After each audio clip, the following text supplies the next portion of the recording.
The date today is August 25th, 2025. For years now, the world has watched the brutal conflict in Ukraine unfold, a relentless grind of trench warfare, missile strikes, and human suffering that has reshaped the geopolitical landscape.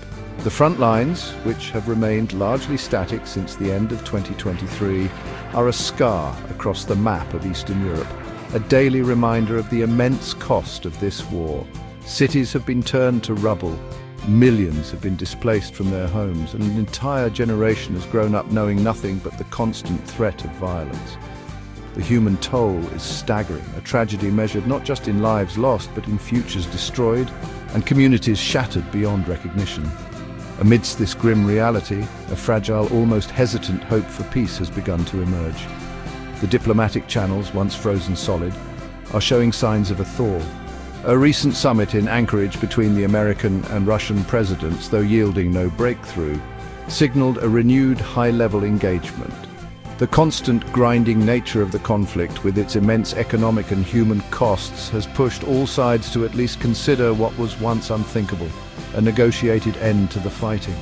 People in Ukraine, in Russia, and across the globe are exhausted by the bloodshed and yearn for a resolution, a chance to rebuild and look toward a future not defined by war. The path to peace, however, is fraught with peril and complexity. Every diplomatic overture is shadowed by deep-seated mistrust, a legacy of broken promises and brutal aggression that cannot be easily erased. Just this week, Russia claimed to have captured 2 more villages in the Donetsk region, while a drone incident at the Kursk nuclear plant raises the terrifying specter of escalation.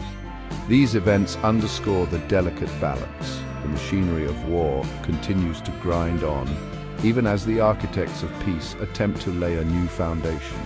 The central question remains whether the desire for an end to the conflict can overcome the bitter realities on the ground. For the people of Ukraine, the stakes could not be higher. They have endured years of unimaginable hardship, fighting with a resilience that has inspired the world.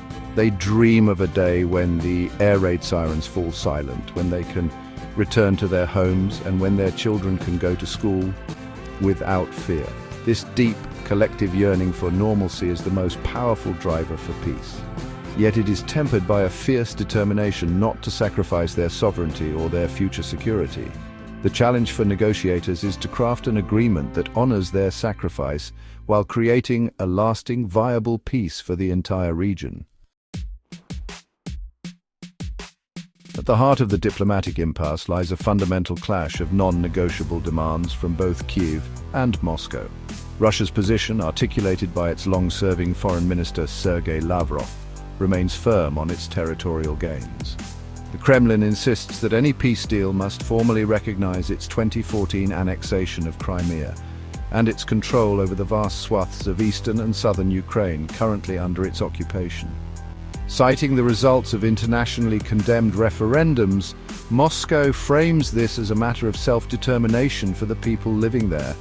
This stance is central to the Kremlin's narrative of the conflict, a position from which it has shown little willingness to retreat. Interestingly, there have been some subtle but significant shifts in Russia's public posture. According to US officials, including Vice President J.D. Vance, Moscow has reportedly made significant concessions. Notably, the initial Russian war aim of installing a puppet government in Kyiv and achieving the wholesale demilitarization of the entire Ukrainian state appears to have been quietly dropped from the negotiating table. Instead, Russia has acknowledged the need for some form of security guarantees for what remains of Ukraine, a tacit admission that its initial maximalist goals are no longer achievable after years of grueling warfare and unified Western opposition to its campaign. From the Ukrainian perspective, the core demand is existential, ironclad, legally binding security guarantees that will prevent any future Russian aggression. President Zelensky has repeatedly stated that Ukraine cannot be left in a vulnerable grey zone. He envisions a pact modeled on NATO's Article 5, where an attack on Ukraine would trigger an immediate and decisive military response from its Western partners, including the United States, the UK, and major European powers. For Kyiv, this is not a bargaining chip, but an absolute necessity to ensure its long-term survival as a sovereign, independent nation, free from the constant threat of its powerful neighbor. The most painful and contentious issue for Ukraine, however, is territory. President Zelensky and the Ukrainian people have consistently and vehemently opposed ceding any land to the aggressor. The idea of surrendering Crimea and the Donbas is seen by many as a betrayal of the thousands who have fought and died to defend every inch of their homeland. This position creates a seemingly insurmountable obstacle, as it directly contradicts Russia's primary demand. Kyiv accuses Moscow of using the prospect of talks to solidify its gains on the battlefield, trying to wriggle out of a genuine negotiation while continuing its offensive operations. Crafting a peace plan that could bridge this divide would require a series of painful and deeply complex compromises from all sides. The most likely framework would have to address the thorny issue of territory head-on. A potential, albeit controversial, solution might involve Ukraine reluctantly accepting the loss of Crimea, which has been under Russian control for over a decade. For the contested regions of the Donbas and southern Ukraine, an agreement could call for internationally supervised referendums, allowing residents to decide their future.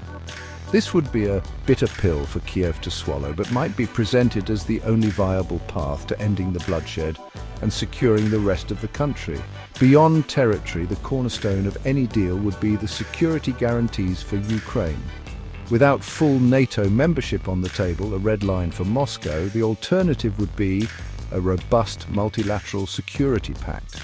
This would involve a commitment from key Western nations such as the United States, France, Germany, and the United Kingdom to defend Ukraine if it is attacked again. To make this palatable to Russia, the agreement would likely stipulate that no foreign military bases or offensive missile systems could be placed on Ukrainian soil. This would create a heavily defended but formally neutral Ukraine, a buffer between Russia and the West.